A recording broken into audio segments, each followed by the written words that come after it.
Football is a sport that unites people all over the globe, except in the city of Sheffield, where the Steel City Derby has divided friends and families for well over a century.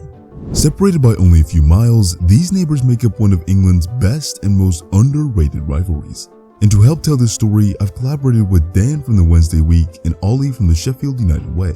Links in the description, so check them out after this.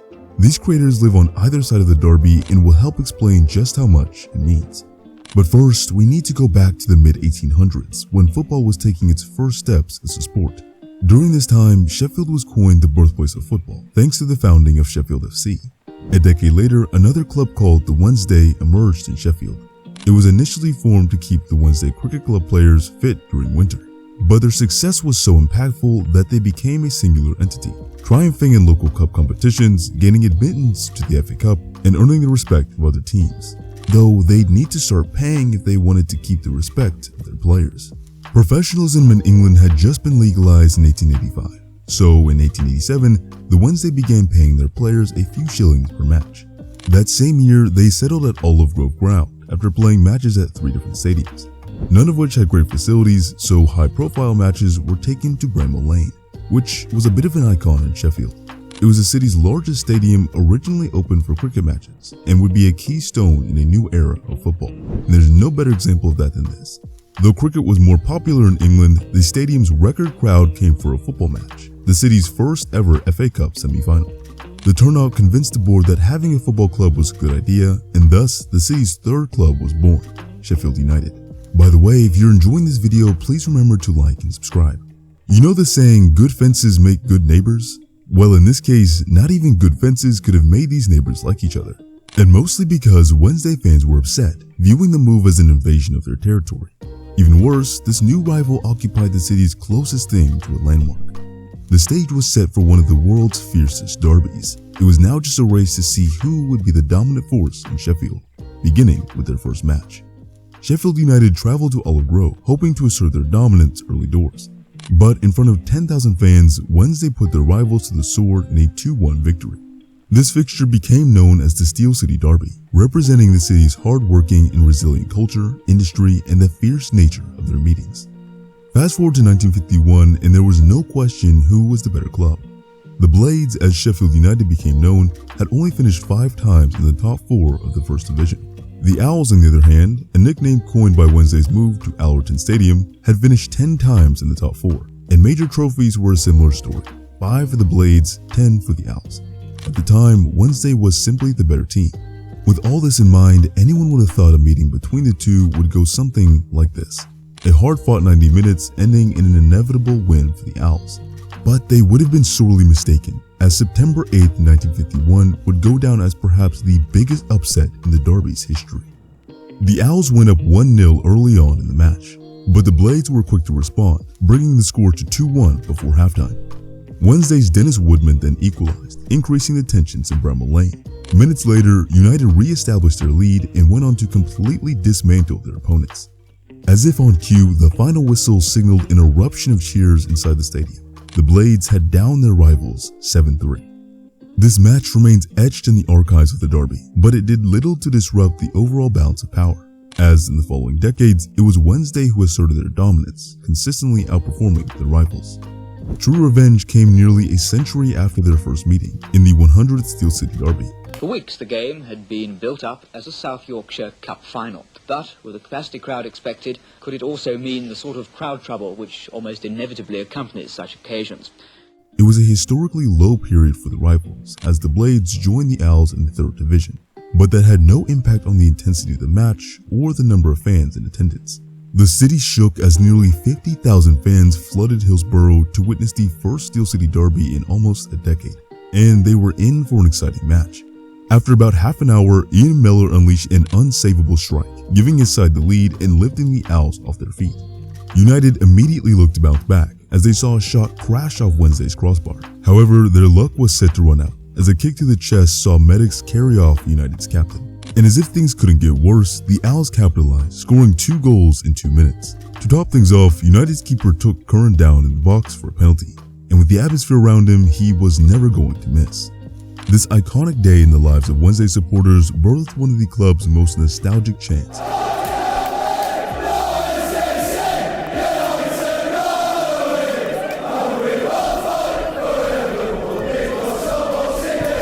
Similar to their clash in '51, this match is bookmarked in Sheffield folklore.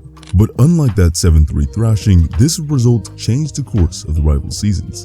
The Owls found new energy and ended the campaign with promotion celebrations. Their neighbors found it difficult to bounce back, finishing the season in mid-table. But fortunes had changed by the 90s. Both sides were selected as founding members of England's new top flight, the Premier League. It was a new chapter in history, one which both clubs could now use as a gauge of success. Who would stay up? In the league, it looked to be the Owls, who sat just outside of top 4. The Rivals, on the other hand, sat just outside of relegation. Needless to say, Blades fans weren't having a great year, as the sorrows of football carried into their personal lives. Because to them, it wasn't just a game. Their only chance of silverware was the FA Cup, in which they'd already beaten teams like Man United and Blackburn Rovers, booking their place in the semi-finals. And that season's semi-finals were truly something special, as they featured two of England's fiercest derbies, the North London Derby and the Steel City Derby. First up, Wednesday vs United at Wembley in front of 75,000 passionate supporters. The atmosphere at a Steel City derby is quite vitriolic. There is some genuine hatred there. But it's not all about that. It's bragging rights within the city. So it's very important that you have to win. The whistle blew and the crowd was off their feet just 2 minutes later as Chris Waddle scored a stunning free kick. Oh, he does and he scores! Anything Paul Gascoigne can do, Chris Waddle can do. This strike was perhaps a sign of what was to come, but for the moment, Wednesday had to contend with United's equalizer, a brilliant pass followed by a smooth finish by Alan Cork. In a match of so much historical significance, it's no surprise that extra time was needed. And dramatically, the final goal came in the dying seconds of the match. Right! And in the end, the easiest goal you could wish for. Though Wednesday lost to Arsenal in the finals, downing their rivals in the FA Cup and finishing 7th in the league made their fanbase the much happier of the two. At least for that season. But fast forward to 2017 and things would completely change. It had been 5 long years since their last derby. During that time, the Blades had broken free from League One with promotion to the Championship, while the Owls had tried and failed to escape the second tier for a decade. At last, it was time for a family reunion. Both squads had several club legends, including the likes of Bannon, Westwood, Basham, and Sharp, so it was going to be an intense match.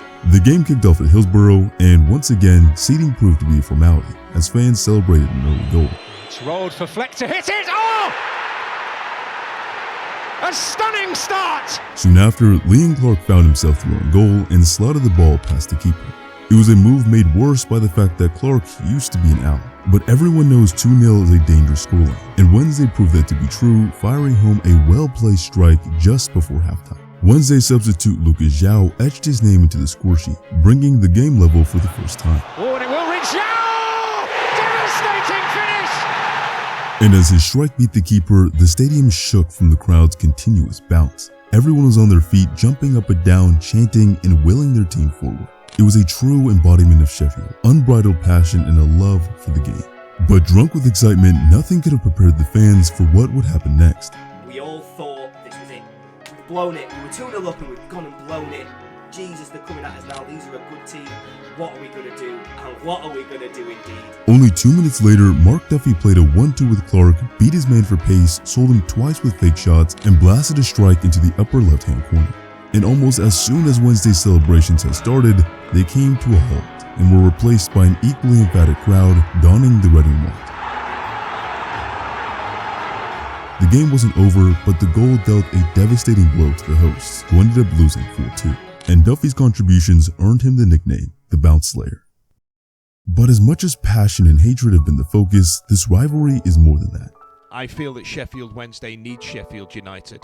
I feel that to have one team in the city, I don't feel like we'd get both groups of support all coming round. I think that level of humour and that level of, here's that word, banter that flies around a derby is really important for the Sheffield Wednesday and the Sheffield United fans. Without Wednesday, I just don't think that feeling would be the same. I think the way I would describe it is like having a film without a bad guy, because you need them there so you can really appreciate the good times, and you can also put into context what you're achieving. At the end of the day, football is about unity, and both clubs know that, as they've joined forces multiple times to support men's mental health, charity, and local business, just to name a few. Comment where you think this ranks among England's top rivalries.